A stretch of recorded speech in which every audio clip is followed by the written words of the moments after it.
jemaat yang dikasihi di dalam Tuhan. Kita patut bersyukur kepada Tuhan untuk anugerah Tuhan yang selalu baru kita rasakan setiap hari. Mari saudara sekalian, sebelum kita akan bersama kembali untuk merenungkan kebenaran firman Tuhan, kita berdoa terlebih dahulu.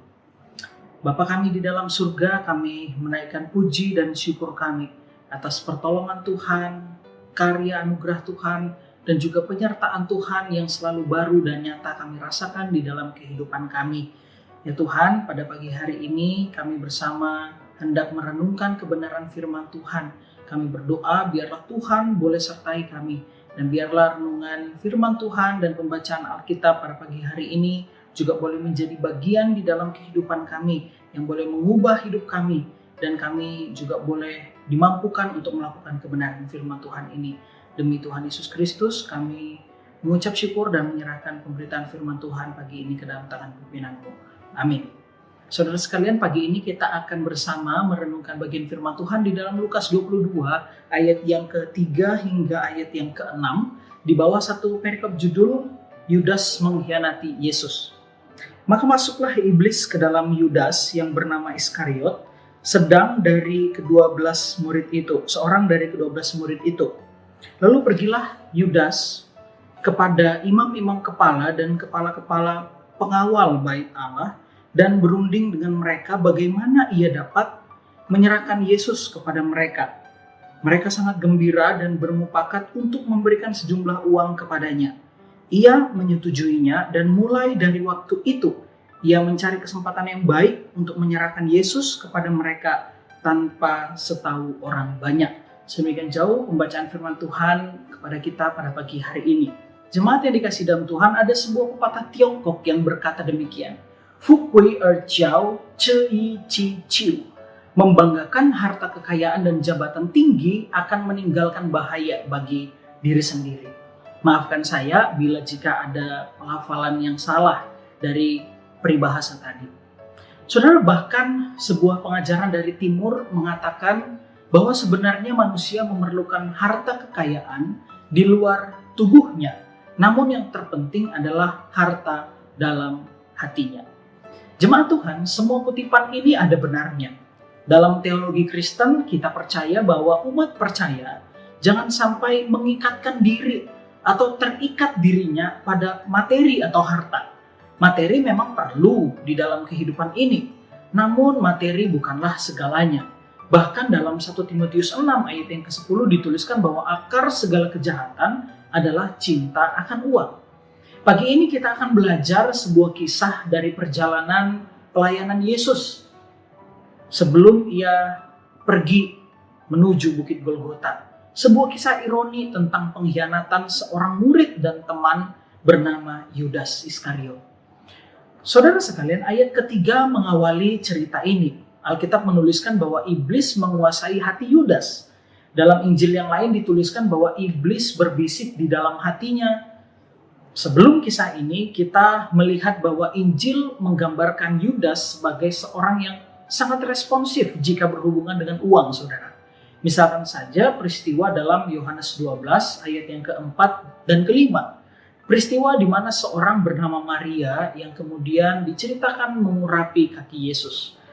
Lalu kemudian dituliskan, tetapi Yudas Iskariot, seorang dari murid-murid Yesus itu, yang akan segera menyerahkan dia berkata, mengapa minyak narwastu ini tidak dijual 300 dinar dan uangnya diberikan kepada orang-orang miskin?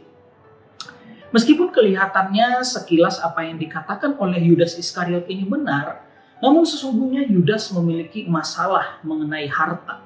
Di ayat yang ke-6, jika Bapak Ibu Saudara melanjutkan membacanya, dituliskan bahwa ia sering mengambil uang dalam kas. Selain itu layak untuk kita selidiki bersama kata pemborosan yang dipakai penulis Injil dalam cerita Yudas. Saudara dapat bandingkan cerita di dalam Markus dan juga Yohanes. Kata pemborosan di dalam bagian ini diulang kembali di dalam konteks Yohanes 17 ayat yang ke-12 dan diterjemahkan sebagai kata binasa. Yudas berpikir bahwa minyak untuk mengurapi Yesus itu sia-sia, tetapi ia tidak sadar bahwa ia pun sebenarnya sedang menyanyiakan kebenaran yang ia terima dalam Kristus dan menjualnya hanya demi 30 keping uang perak. Jelaslah bahwa Yudas lebih mencintai uang atau materi daripada Yesus. Ia menjual Yesus. Saudara, dan Alkitab kemudian menuliskan respon para imam juga. Dituliskan mereka sangat gembira dengan kedatangan Yudas. Ini adalah kegembiraan yang sangat mengerikan. Yang mereka anggap sukacita, yang mereka anggap gembira adalah untuk membunuh orang lain. Mereka hendak membunuh Yesus. Mereka bahkan tidak lagi memikirkan jabatan mereka sebagai pemuka agama hanya demi mencapai rencana busuk mereka dan untuk memuaskan keinginan mereka. Bahkan dalam keadaan kota yang begitu ramai karena sesaat lagi akan merayakan Paskah, ternyata hal itu tidak menyurutkan niatan mereka. Mereka tetap masih mencari cara bagaimana caranya untuk dapat membunuh Yesus itu. Saudara, kembali lagi ke dalam cerita Yudas. Sebenarnya dalam cerita ini ada banyak kesempatan Yudas untuk berbalik dari niatan jahatnya. Kita pun dalam perjalanan kehidupan bisa saja salah memutuskan sesuatu. Tetapi seiring perjalanan waktu kita sadar bahwa apa yang kita mau lakukan salah dan kemudian kita berbalik kembali dan mengurungkan niat untuk melakukannya. Namun dalam hal ini tidak terjadi di dalam sikap Yudas. Bila kita perhatikan narasi cerita ini, sebenarnya ada banyak jeda di mana Yudas bisa memikirkan kembali tentang apa yang sedang ia perbuat. Entahkah itu keliru atau tidak. Misalkan transisi di ayat 3 hingga ayat yang keempat. Atau bahkan di ayat yang keenam. Alkitab memberikan beberapa jeda waktu kepadanya. Namun tampaknya Yudas tetap mengabaikan jeda waktu itu. Selain itu, saudara sekalian, Alkitab dengan sengaja menuliskan respon terakhir dari Yudas. Dituliskan bahwa Yudas menyetujuinya dan mencari waktu yang tepat untuk menyerahkan Yesus tanpa diketahui orang banyak. Saudara, tidak ada penyesalan dalam memutuskan, menjalani, dan menyelesaikannya yang kita perhatikan dari tokoh Yudas ini. Saudara, dalam hal ini setidaknya kita menemukan dua tipe karakter atau dua tipe motif yang berbeda namun sebenarnya memiliki satu tujuan yang sama. Yang pertama, kita melihat Yudas yang menjual Yesus karena ketamakannya akan uang. Dan kelompok yang kedua yakni adalah kelompok pemuka agama yang hendak membunuh Yesus karena ketamakan mereka akan popularitas. Saudara, sejak awal mereka, para pemuka agama ini, elit rohani ini tidak suka pada Yesus. Karena Yesus mengambil tanda kutip lapak basah mereka. Dan mereka terganggu karena Yesus. Awalnya mereka menikmati sanjungan dari orang-orang yang ada di sekitarnya. Namun Yesus hadir dan mereformasi standar religius saat itu.